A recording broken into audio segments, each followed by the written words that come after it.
Hello friends, welcome back. അപ്പോൾ ഇന്ന് നമ്മൾ മട്ടൻ സൂപ്പ് ഉണ്ടാക്കാൻ പോകുന്നു കേട്ടോ. നമ്മളങ്ങനെ ഒരു ട്രൈ ആണ്. നമ്മളധികം ഉണ്ടാക്കിയിട്ടില്ല, എങ്കിലും കുറച്ചിങ്ങനെ സൂപ്പിന് കിട്ടിയപ്പം നമ്മളൊന്ന് ഉണ്ടാക്കി നോക്കാമെന്ന് വിചാരിച്ച്. അപ്പോൾ മട്ടൻ മാമച്ചി വാങ്ങിച്ചുകൊണ്ട് വന്നിട്ടുണ്ട്. അതിനെ ഒന്ന് കഴുകി വൃത്തിയാക്കി എടുക്കാം. ഇതാണ് നമ്മുടെ സൂപ്പിനുള്ള മട്ടൻ പീസ്. ഇതിനെ ഒന്ന് നന്നായിട്ട് കഴുകിയെടുക്കാനുണ്ട്. കഴുകിയെടുത്തിട്ട് വരാം. ഇപ്പോൾ മട്ടൻ കഴുകി വൃത്തിയാക്കിയിട്ടുണ്ട്. ഇതിനെ ഞാൻ കുക്കറിൽ ഇട്ടാണ് വേവിക്കുന്നത്. അപ്പോൾ കുക്കറിലോട്ട് ഇട്ട് കൊടുക്കുകയാണ്. ഇതൊക്കെ ഇതൊക്കെ ട്രൈ ചെയ്യുന്നത് ഫസ്റ്റ് ട്രൈ ആണ്. എന്തായി വരുമെന്ന് എനിക്കറിയത്തില്ല, എങ്കിലും ഒന്ന് ട്രൈ ചെയ്ത് നോക്കാം, കിട്ടിയതല്ലേ. അപ്പോൾ ഞാൻ ഇനി വേറെ എന്തൊക്കെ ചേർക്കണം നോക്കാം. ഇനി കുറച്ച് ഉള്ളി ചതച്ചതിട്ട് കൊടുക്കാം. കൂട്ടത്തിൽ കുറച്ച് വെളുത്തുള്ളിയും ഇഞ്ചിയും കൂടെ ചതച്ച് വെച്ചിട്ടുണ്ട്. ഇതെല്ലാം കൂടെ ഒന്നിട്ട് കൊടുക്കാം. ഇനി കുറച്ച് ഗ്രാമ്പൂവും ഏലയ്ക്ക് ഇട്ട് കൊടുക്കാം. ഗരം മസാല ചേർക്കുന്നതിനേക്കാളും ഞാൻ ഉദ്ദേശിക്കുന്നത് അല്ലാത്ത പട്ടയൊക്കെ ചേർത്ത് നമ്മൾ പൊടിക്കാത്തത് ചേർത്ത് എല്ലാം ഇങ്ങനെ ചേർക്കാമെന്നാണ് വിചാരിക്കുന്നത്. അപ്പോൾ ഇല കൊണ്ട് തപ്പട്ട് നമ്മളിതെല്ലാം യൂട്യൂബൊക്കെ നോക്കിയാണ് കേട്ടോ ഉണ്ടാക്കുന്നത്, നമുക്കത് അറിയത്തില്ലല്ലോ. പെരുംജീരകവും ചേർത്ത് കൊടുക്കണം. ഇനി മറ്റേ ചെറിയ ജീരകം ചേർത്തിട്ടുണ്ട്.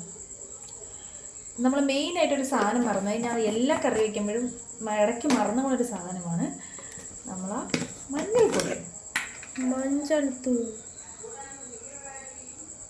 മഞ്ഞൾപ്പൊടി ഇട്ട് കൊടുത്തു, കുറച്ചധികം ഇട്ടിട്ട് കറുവാപ്പട്ട. ഇനി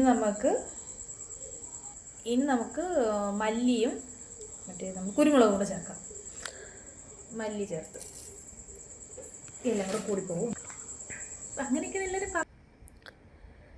കുരുമുളക് പൊടി ഇട്ട് കൊടുക്കാം കേട്ടോ. അപ്പോൾ നമുക്ക് സൂപ്പിന് മുളക് പൊടി ഇടില്ല, അപ്പം കുരുമുളക് പൊടിയാണ് ഇടുന്നത്. പിന്നെ ഓവറായിട്ട് ഇടുന്നത് ചിലപ്പോൾ എന്നെ കുഞ്ചൂസ് അവൻ കഴിച്ചില്ലെങ്കിലാണ്, അതുകൊണ്ട് കുറച്ചിട്ട് കൊടുത്തിട്ടുണ്ട്.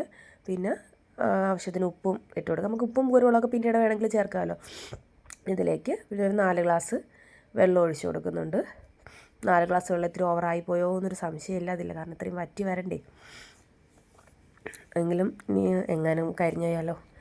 4 ഗ്ലാസ് വെള്ളം വെച്ച് ഇതൊന്ന് അടുപ്പിൽ വയ്ക്കാം. ആദ്യം ഹൈ ഫ്ലെയിമിലിട്ടാണ് ചെയ്യുന്നത്. പിന്നെ നമുക്ക് ഒരു വിസിലൊക്കെ കേട്ട് കഴിഞ്ഞിട്ട് നമുക്കൊന്ന് കുറച്ച് വെച്ചിട്ട് പിന്നെ ഒരു ചെറിയ ഫ്ലെയിമിൽ ഇരുന്ന് വിസിൽ കേൾക്കുമ്പോഴത്തേനും എല്ലാം നമുക്കതിൽ പിടിച്ച് സെറ്റായിട്ട് വരും. അപ്പോൾ ആദ്യ വിസിൽ കേട്ടപ്പോൾ ഞാൻ തീ കുറച്ചിട്ടിട്ടുണ്ട്. ഒരു 7-8 വിസിലും കൂടെ കേൾക്കട്ടെ. അപ്പോൾ ഒരു 10 വിസിലിന് ശേഷം അതൊക്കെ ഒന്ന് തണുത്തപ്പോഴത്തേക്ക് ഞാൻ തുറന്ന് നോക്കിയിട്ടുണ്ട്. അപ്പോൾ നമ്മൾ സൂപ്പെല്ലാം നല്ല സെറ്റായിട്ട് വന്നിട്ടുണ്ട്. ഇനി ഇതിലേക്ക് അപ്പോൾ കുരുമുളകും ഉപ്പിച്ചിരി കുറവാണെന്ന് കണ്ട് അപ്പോൾ അതൊന്ന് ഇട്ട് കൊടുത്തിട്ട് കുഞ്ചൂസിന് ഇട്ട് കൊടുക്കുകയാണ്. ഒരു നുള്ളു കുരുമുളക് പൊടി ഇട്ടുള്ളൂ. കുഞ്ചൂസ് എരി ഓവറായിപ്പോയാൽ പിന്നെ കഴിക്കത്തില്ല. പിന്നെ നമ്മൾ എത്ര അരി കുറച്ച് പിന്നെ കൊടുത്താലും കുഞ്ചൂസ് അയ്യോ ഭയങ്കര എനിക്ക് വേണ്ടാന്ന് പറയും. അതിൻ്റെ ഫാറ്റ് കൊഴുപ്പ്